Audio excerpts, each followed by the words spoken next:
I want to share with you some intels regarding the US and China deal that we just obtained freshly from the supporters of the new federal state of China. And I want to seek your reaction once you hear those details in terms of what was talked behind the closed doors. So these are the four intels that the Xi has basically major concessions that Xi Jinping has agreed to, which led to the Monday announcement of the US deal. The very first one is a promise. Xi Jinping has promised to open Chinese banking, bond, and insurance sectors, and commit to involve the US in its structural reform of its financial sector. This is huge.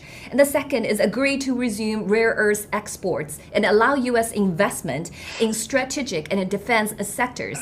And the third one is pledge not to launch a gold-backed digital RMB, only during the Trump terms. And then the last one is commit to join efforts on fentanyl exports. So your reaction to the concessions she made?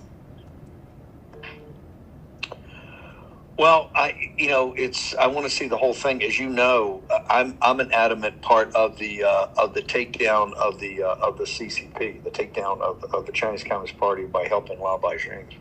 I've always kind of opposed opening up the finance and banking sector for restructuring from the West, because that's just going to get us more engaged. That's going to get the Wall Street lords of easy money to actually see it a bigger opportunity to make money. I think it shows you desperation on Xi. I think it shows you particularly the whole issue of the magnets and the ball bearings and the rare earths show you what he's about to concede. But also, it's really from Xi a cry for help on the decimated banking sector, which has really been decimated.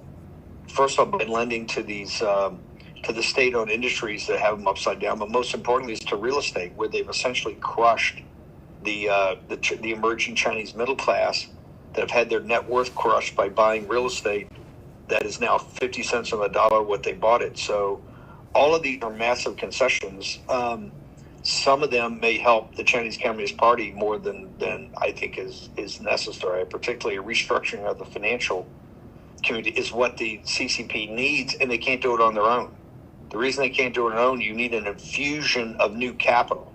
So if you incentivize the Western lords of easy money on Wall Street with returns by buying into these Chinese financial institutions at discount prices because of how screwed up they are, you incentivize them to really save the regime. I think the regime's greatest vulnerability is their failure to deliver the economic miracle to the Chinese, to Lao Beijing, which they promised.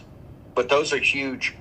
If those turn out to be accurate, Ava, those are huge gives of Xi, and shows you what I know you guys have been talking about in your daily news brief puts up, that, and Miles Groh has talked about forever, the underlying big problems they have that the West never talks about on the underlying elemental and foundational elements of the Chinese economy that are just in shatters. Sign up for free and be part of the movement. It isn't just an app. It isn't just a social media platform. It's a community. Download Getter right now.